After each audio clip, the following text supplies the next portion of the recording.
Yeah, like rigid neck, rigid face, but you know.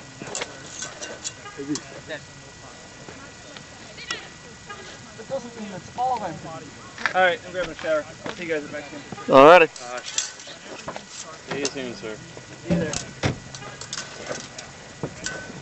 Being blessed as I am with gorgeous Samson-esque hair, I don't grab showers after this. Yes, that is the joy of long hair. It doesn't quite fizz. Yeah.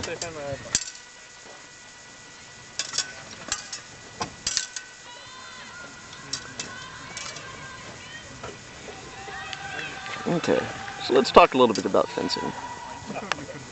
When your opponent is legged, you get your entire body behind your sword as you attack him. Jauma does not do this so well. He instead holds his body so that it's at an angle such that it's all the same distance from his opponent. I see. Which means it's all target area. Oh, thanks. And luckily this is all going to be cut out when Charlotte removes the audio.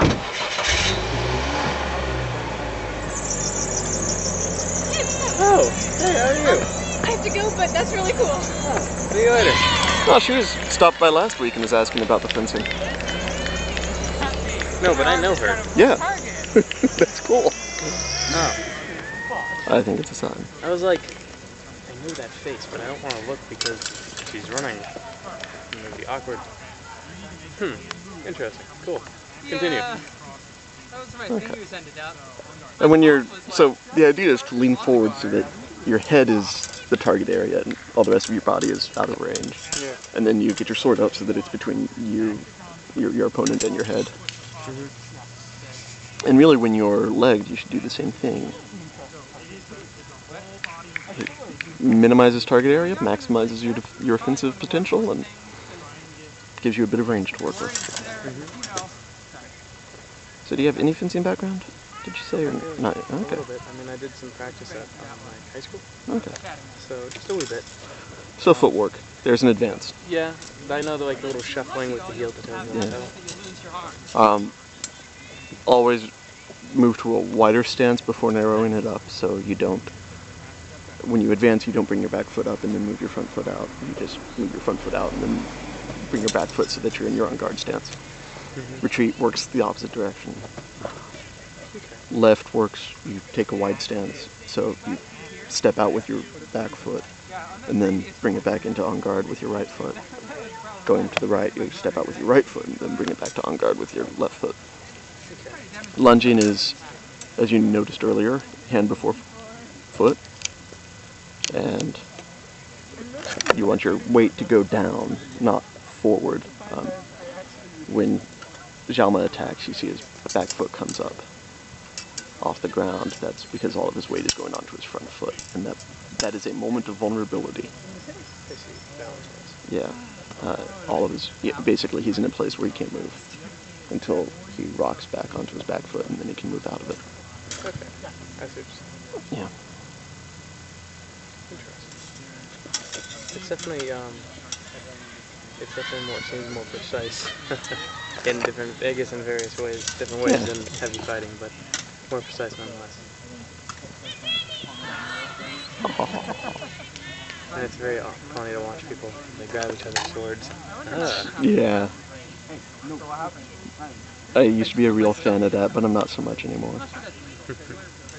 I would enjoy it too much with being like, I got your sword. Yeah. Because there's supposed to be all this, if it moves, you lose the hand. But that doesn't happen so much. People don't pay attention to that. And there's no, from a defensive perspective, there's no real reason to grab a sword. Other than to just, but you can't disarm people and you can't punch people, so a lot of the counters to disarming the sword are. Yeah. I'd sit there and be like, what's happening? I really need to figure out who that person is. It's going to bother me. I'm the kind of person who, if I know someone, don't be afraid of and then I can't remember the name, it bothers me forever. Does she go to your school? She went to friend school. Okay. I want to say, did you notice if she had a piercing on her right eyebrow? I did not see one. I'm pretty sure it's her name's Brittany, I'm pretty sure. But Charlotte fighting Steven today. Yeah, she would be a senior. So, Okay. yeah. Jeffrey, stop Interesting. itching. And she stopped by I'm sorry yesterday? you're Or itching. last I week? Last week, yeah. back. She was just asking about us fencing. I will. I'm sorry. I don't know where you got them. Maybe you got them in Asheville. Oh. But yeah, interesting. We were out of Next house week. for a dog. Cool. And then there are, They're Let's kind see, of so- dancing around Clean swords heartworm almost, medicine and right? things Well, like that. Screw it. Spinning. there are 3 My principles dad's out to there, I've done them for June. combat. 3 principles? 3 principles? Let's call it 3. 3 sounds good. 3 is a good number. Measure, which is the distance between you and your target, the distance between you and your opponent, the distance your blade has to travel. All of these combinations of distances that are controlled during a fight. There is tempo, which is the length of time an action takes. And like we were talking about with hands, You know what I mean? the tempo of the hand, the tempo of the hand is shorter than the tempo of the foot, because any action of the hand is fast. It takes a really short amount of time. Any action that involves moving the foot takes a longer period of time. This means that if you can defend or attack with a shorter tempo than your opponent would take to attack or defend, you win. Yeah, you can strike very fast. And so you don't have to be fast, just precise and use these shortest tempo possible. Working at being fast would be trying to shorten any given tempo, whereas selecting shorter tempos gets you the same result. Yeah. Okay. Yeah. Okay. Third one is judgment, and then there are some others. Judgment is doing the right thing at the right time and knowing what to do. Was that the... No, he wants to fight. Okay. That's enough of this cripple fight over here.